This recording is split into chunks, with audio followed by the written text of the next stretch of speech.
Udah lengkap belum? Udah. Udah. Oke. Assalamualaikum warahmatullahi wabarakatuh. Waalaikumsalam warahmatullahi wabarakatuh. Oke, baik Waalaikumsalam kami. warahmatullahi wabarakatuh. Baik kami dari kelompok 13 akan menjelaskan mengenai bab perkembangan sosial dari peserta didik. Pertama-tama kami akan memperkenalkan diri dulu. Perkenalkan, saya Syarifatul Lutfia sebagai pemateri. Perkenalkan, saya Serpa Umi sebagai pemateri. Perkenalkan saya Nabila. Perkenalkan saya Nabila Rahma sebagai pemateri. Perkenalkan, saya Faizatul Nafiza sebagai pemateri. Oke, next selanjutnya kami akan menjelaskan materi yang pertama. Kepada rekan saya dipersilahkan.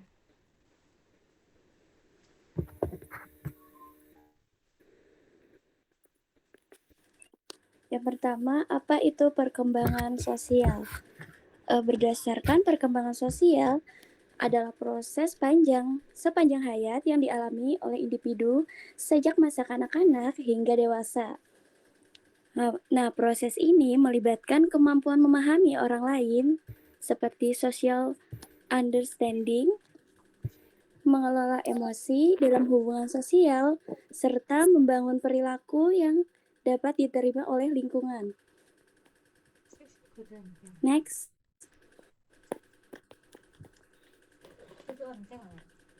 Enggak sih. Eh, enggak, tak mute. Sebentar, bukannya punya aku latar belakang ya? Jess, ada latar belakangnya nggak, Jess? Di atas, di atas, di atas. Coba lihat atas. Habis anggota. Nggak ada. Ya, jadi contoh, Oh, nggak ada ya? Yaudah, yang tadi aja. jadi bercanda dong. Iya, makasih. Selanjutnya, Karena maaf, saya lali aja. karakteristik perkembangan sosial pada masa anak-anak. Kembali, Bun. Nah, pada usia dini, anak mulai memiliki kesanggupan untuk menyesuaikan diri sendiri yang disebut egosentris dalam kondisi lingkungannya seperti kemampuan untuk bekerja sama atau mampu memperhatikan kebutuhan dan kepentingan orang lain. Next.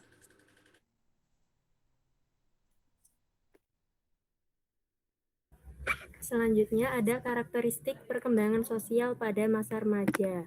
Jadi pada fase ini itu fokus utama individu itu adalah pencarian jati diri melalui interaksi dengan orang lain. Jadi dalam masa remaja ini itu mengalami social cognition. Jadi remaja mulai memiliki kemampuan untuk memahami bahwa setiap orang adalah individu yang unik. Mereka tidak lagi hanya melihat orang itu dari permukaan, tapi mulai memahami perbedaan kepribadian, minat, dan juga nilai-nilai yang dianut orang lain.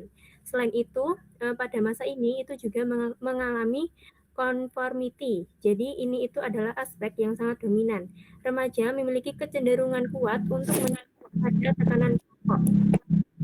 Mereka itu seringkali mengikuti opini, gaya hidup, atau hobi teman sebaya agar mereka itu merasa diterima dan juga menjadi bagian dari kelompok tersebut. Next. Kemudian karakteristik perkembangan sosial pada masa dewasa. Jadi berbeda dengan remaja, perkembangan sosial pada masa dewasa ini lebih dipengaruhi oleh peran dan juga tanggung jawab. Jadi masa dewasa merupakan masa di mana individu itu memiliki dunia sosial dan juga personal yang semakin luas dan juga kompleks dibanding masa-masa sebelumnya. Jadi lingkungan sosial orang dewasa itu jauh lebih luas dibanding masa sekolah. Interaksi juga tidak lagi hanya seputar pertemanan, tapi juga meluas ke jejaring profesional dan juga komunitas yang lebih beragam.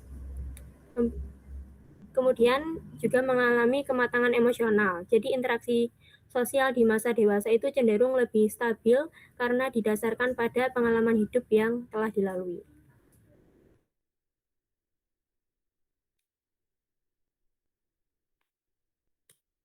Oke, next. Selanjutnya adalah faktor-faktor yang mempengaruhi perkembangan sosial. Jadi, faktor-faktor yang mempengaruhi perkembangan dari peserta didik dapat berkaitan dengan hal-hal yang sifatnya internal atau ke dalam diri peserta didik maupun hal-hal yang sifatnya eksternal atau di luar dari peserta didik. Nah, yang pertama ini adalah faktor keluarga. Keluarga merupakan lingkungan pertama yang berpengaruh terhadap berbagai aspek perkembangan anak, termasuk perkembangan sosialnya. Kondisi dan juga tata cara kehidupan keluarga merupakan lingkungan kondusif bagi sosialisasi anak. Jadi, memang lingkungan keluarga inilah yang nantinya membentuk bagaimana seorang anak bisa beradaptasi dengan lingkungannya dan menunjukkan eksistensinya. Karena di keluarga inilah anak pertama kali belajar bersosialisasi. Yang kedua itu adalah kematangan anak. Setiap individu memerlukan kematangan baik secara fisik maupun psikis. Hal ini diperlukan agar mampu untuk mempertimbangkan hubungan dalam proses sosial, menerima dan juga memberi pendapat kepada orang lain. Nah, ketika individu itu memiliki kematangan yang baik, otomatis dia bisa menyampaikan sesuatu dengan baik, dia bisa menerima saran dengan baik. Next. Yang selanjutnya ini yang tadi dijelaskan itu adalah faktor internal. Kalau yang ini adalah faktor eksternal atau yang berasal dari luar diri dari si anak. Yang pertama itu adalah status ekonomi. Di kehidupan sosial tentu sangat dipengaruhi oleh kondisi dan juga status sosial dari keluarga. Masyarakat akan memandang individu bukan sebagai anak yang independen, melainkan sebagai konteks yang utuh dalam keluarga anak tersebut.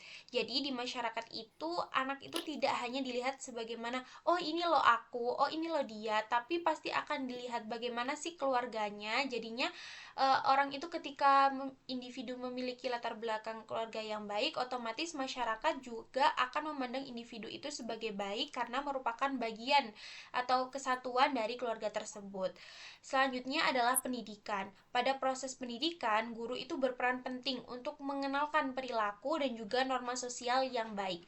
Guru harus bisa menjadi teladan utama dalam mengimplementasikan nilai-nilai tersebut, terutama dalam lingkungan sekolah.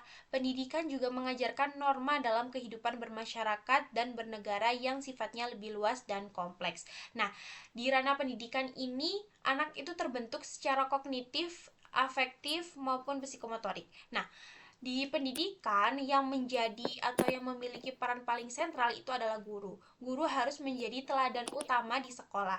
Di sekolah, anak tidak hanya diajarkan mengenai norma yang baik di lingkungannya saja atau di lingkungan masyarakat setempatnya saja, tapi juga bagaimana nilai dan norma yang ada di negara. Jadi cakupannya itu lebih luas. Jadi anak akan diajari norma-norma yang sifatnya bukan hanya sesuai dengan kebudayaannya, tapi juga sesuai dengan nilai-nilai yang ada di Indonesia.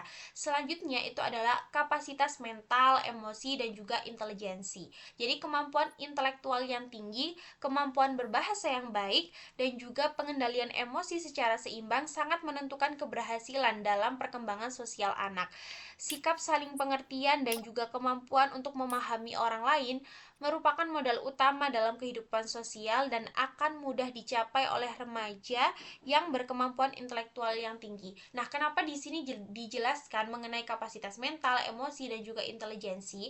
Karena ketika seseorang memiliki intelijensi yang tinggi, memiliki kemampuan atau kecerdasan yang baik, otomatis dia nantinya bisa mengelola informasi dengan baik, dia bisa memahami apa yang dirasakan orang lain dengan baik, sehingga nantinya dia memiliki kapasitas mental dan emosional yang matang.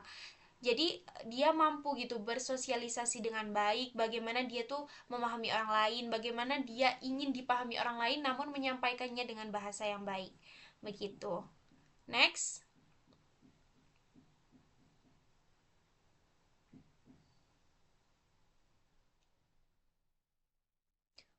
Oke, selanjutnya adalah perkembangan sosial dalam pembentukan karakter peserta didik. Nah, perkembangan sosial itu merupakan fondasi utama untuk pembentukan karakter. Karena apa? Karena melalui interaksi, peserta didik itu belajar untuk menginternalisasikan nilai, moral, dan juga etika masyarakat. Nah, proses ini menumbuhkan sikap krusial seperti empati untuk memahami orang lain, toleransi terhadap perbedaan, serta tanggung jawab dalam bekerja sama. Keberhasilan siswa dalam menyelesaikan tugas perkembangan sosial sosial di setiap fasenya akan membentuk pribadi yang matang, berakhlak mulia, serta mampu hidup harmonis di tengah lingkungan yang beragam. Nah, jadi pembentukan karakter melalui perkembangan sosial ini memang penting karena pembentukan karakter individu itu bukan hanya ditentukan oleh nilai-nilai yang sifatnya internal atau hanya dalam diri dia. Sebagaimana yang telah dijelaskan bahwa memang lingkungan ini juga memiliki peran yang sangat krusial. Kalau di banyak teori seperti Levi-Vygotsky yang menjelaskan bahwa ada teori ZPD dan sebagainya, bahwa memang individu ini ya terbentuk juga dari lingkungannya, sehingga lingkungan ini juga nantinya yang akan membentuk karakternya, yang akan membentuk pondasi-pondasi dalam dirinya dalam menentukan ketika dia akan bersikap. Next. Nah, dapat disimpulkan bahwa perkembangan sosial itu adalah proses yang sifatnya fundamental bagi individu untuk mencapai kematangan dalam berinteraksi dan beradaptasi dengan norma kelompok. Melalui proses ini, nilai-nilai karakter seperti empati, tanggung jawab dapat diinternalisasikan secara dinamis, mulai dari masa anak-anak hingga ia dewasa. Keberhasilan perkembangan tersebut sangat bergantung pada sinergi antara faktor internal dan juga dukungan lingkungan luar, terutama peran keluarga serta guru sebagai teladan. Nah, oleh karena itu, menciptakan lingkungan positif sejak masa emas atau golden age menjadi kunci utama agar peserta didik tumbuh menjadi pribadi yang berakhlak mulia dan mampu hidup harmonis di tengah keberagaman masyarakat. Oke, jadi itu penjelasan materi yang dapat disampaikan oleh kelompok 13. Selanjutnya kami persilakan kepada kelompok 14 untuk menjelaskan materinya.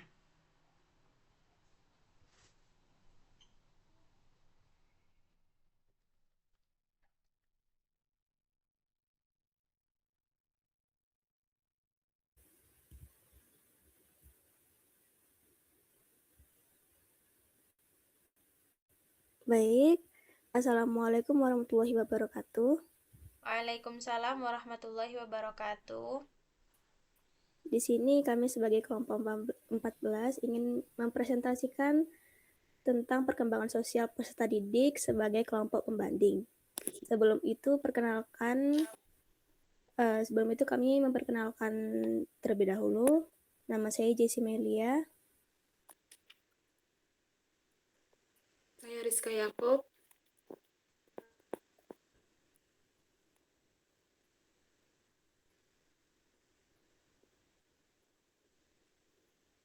Satu lagi.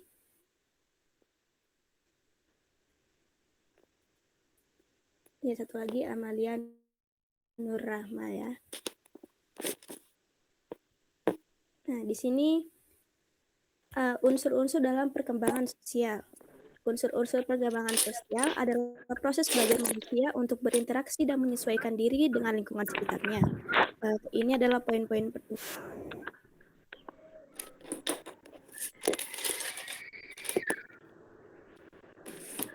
Sebagai makhluk sosial, terdapat dua bentuk perilaku. Yang pertama, perilaku prososial atau positif, yaitu tindakan yang menguntungkan orang lain seperti kerjasama, saling membantu, empati, dan kepedulian. Yang kedua adalah perilaku antisosial, yaitu negatif. Sikap kurang peduli atau kesulitan dalam menyesuaikan diri dengan norma lingkungan. Proses pembelajarannya adalah perkembangan ini tidak terjadi secara instan, melainkan melalui interaksi sosial seperti kehidupan sehari-hari. Dan untuk output kemampuannya, melalui pengalaman interaksi, seseorang mengasah keterampilan komunikasi, kerjasama, serta sikap saling menghargai.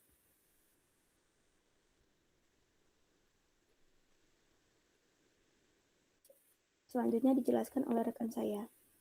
Selanjutnya ada faktor-faktor yang mendukung dan menghambat perkembangan sosial. Faktor mendukungnya yang pertama ada lingkungan keluarga, yaitu keluarga yang memberikan perhatian, dukungan, dan pola asuh yang baik membantu individu mempelajari nilai, norma, serta cara berinteraksi dengan orang lain. Dan yang kedua ada teman sebaya, di mana melalui hubungan dengan teman, individu belajar bekerja sama, berbagai serta memahami persoalan orang lain. Dan yang terakhir ada lingkungan pendidikan atau sekolah, yaitu kegiatan belajar, diskusi, dan bimbingan guru memberikan kesempatan bagi peserta didik untuk berinteraksi dan bekerja sama. Dan ada faktor yang menghambat. Yang pertama itu kurangnya keterampilan sosial, kesulitan dalam berkomunikasi, beradaptasi, dan menjalin hubungan dengan orang lain. Dan yang kedua ada rendahnya rasa percaya diri. Individu menjadi takut, ragu, dan kurang berani berinteraksi. Dan yang terakhir ada lingkungan keluarga yang kurang mendukung, yaitu kurangnya perhatian, kasih sayang, dan dukungan dari orang tua. Kecemasan sosial dan lingkungan yang kurang baik dapat menghambat kemampuan seseorang dalam bersosialisasi. Selanjutnya akan Ian. Selanjutnya ada perkembangan sosial seiring bertambahnya usia. Perkembangan sosial bersifat dinamis dan berubah seiring bertambahnya usia, seperti masa bayi, mulai mengenali wajah, keluarga, dan membedakan ekspresi sosial, senyum, dan marah.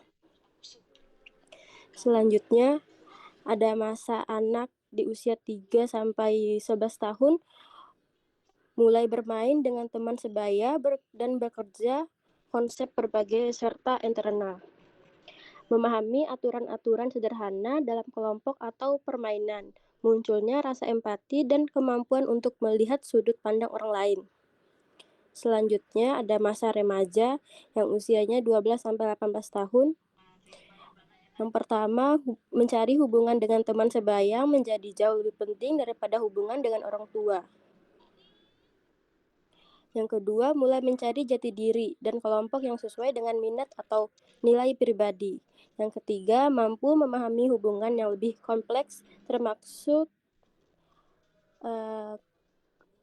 loyalitas dan kepercayaan dan persahabatan. Yang keempat, ada masa dewasa, kematangan, dan tanggung jawab. Nah, di sini membangun hubungan yang lebih stabil, intim, dan berkomitmen seperti pernikahan. Yang kedua, penyelesaian diri dan peran sosial yang lebih luas, seperti menjadi profesional di tempat kerja. Yang terakhir, memiliki kesadaran penuh dan tanggung jawab sosial terhadap keluarga dan masyarakat sekitar. Selanjutnya, ada kesimpulan.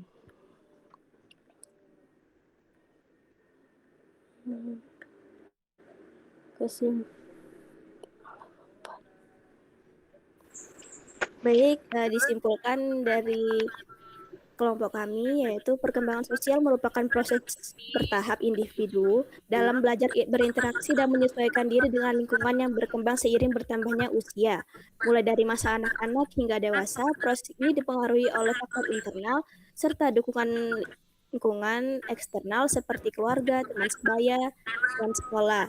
Sehingga pemahaman mendalam bagi pendidikan sangat diperlukan untuk menciptakan bimbingan yang optimal bagi peserta didik. Dan itu semua materi dari kelompok 14.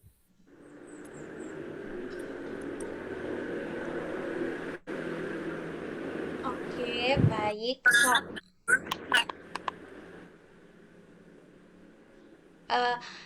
Apakah dari kelompok 13 ataupun 14 masih ada yang ingin disampaikan?